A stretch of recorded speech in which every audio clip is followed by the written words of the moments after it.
যারা ক্ষমতায় আসতে চাচ্ছেন, যারা ক্ষমতায় আসেন, আজকে 1 নম্বর সতর্কতা সংকেত নেন।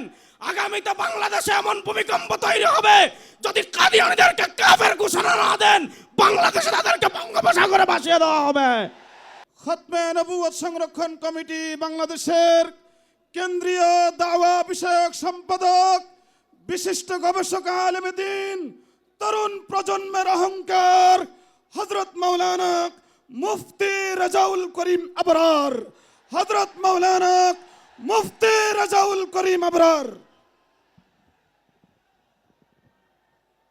আসসালামু আলাইকুম ওয়া রাহমাতুল্লাহি ওয়া বারাকাতুহু। কোনো ধরনের ভূমিকা ছাড়া প্রথম যে কথা বলবো, এখন দিন এটা যেমন সত্য, এখন আমরা সোহরাদি উদ্যানে আছি এটা যেমন সত্য, তার চেয়ে বড় সত্য হলো কাদিয়ানীরা কাফের। বাংলাদেশে আমাদের স্পষ্ট কথা, কাদিয়ানীরা কাফের। কাদিয়ানীদেরকে যারা কাফের মানবে না তারাও কাফের।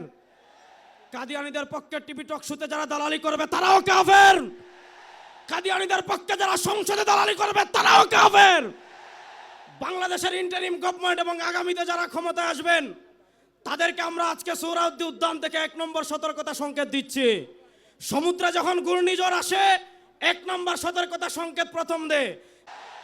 সর্বশেষ কথা আমি বলে আপনাদের থেকে বিদায় নেব।